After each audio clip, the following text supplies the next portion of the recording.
এক মুঠ ভেজানো চাল ভাজা, ছোলা আর একটুখানি লবণ, তা দিয়ে বাড়ির উঠোনে ইফতার করতে বসেছেন জাহানারা বেগম। এখানে নেই ঝলমলে আলো, নেই বাহারি ইফতারের আয়োজন। আমি গরিব মানুষ কত কি খায়।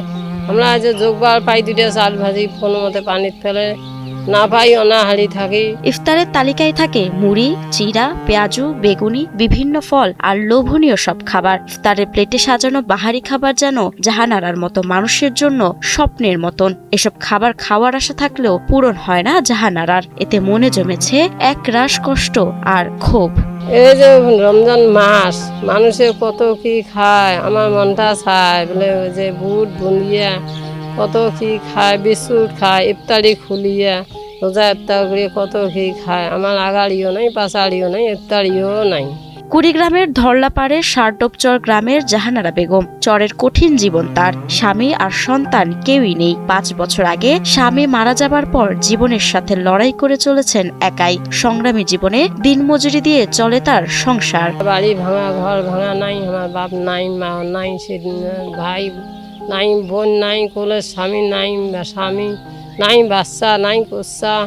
আমার ভাগ্য এমন খারাপ। শুধু জাহানারা বেগম নয়, কুড়িগ্রামের চরের 6 থেকে 7 লাখ মানুষের চরের ইফতারির চিত্র একই রকম। কুড়িগ্রাম শহর সহ গ্রাম অঞ্চলে নানা মুখরোচক খাবার দিয়ে চলছে ইফতার, কিন্তু চরের মানুষের আছে শুধু বেঁচে থাকার সংগ্রামী লড়াই। ইফতারি করবার সময় কিছু নাই, নাস্তা গুঁড়ে, চাল ভাজি নাস্তা গুঁড়ে করি, পানিত ফেলাই, তাহে দিয়ে ইফতারি করি।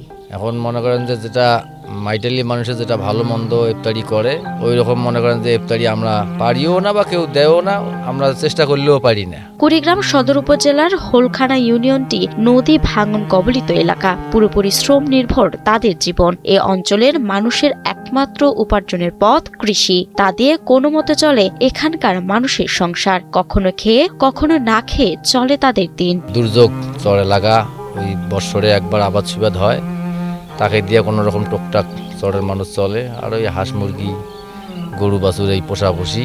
বিভিন্ন মসজিদ, মাদ্রাসা ও এতিমখানায় আর্থিক সহায়তার মাধ্যমে ইফতারের ব্যবস্থা করা হলেও চরের বিরাট অংশের মানুষের মাঝে ইফতার পৌঁছানো সম্ভব হয়নি বলে জানান চেয়ারম্যান রেজাউল করিম রেজা। লোভনীয় যে ইফতার আছে তারা পুরো ক্ষমতা তাদের মধ্যে নাই। তারা দৈনন্দিন যারা তাদের আমাদের চাল ভাজা, গমের ছাতু এগুলো দিয়ে ইফতার করে চর অঞ্চলে একটা বিরাট অংশ।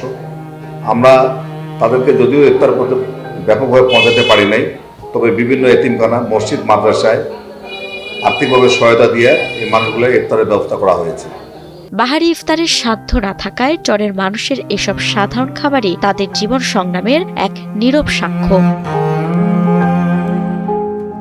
মাহমুদা মুন্নি, ৭১।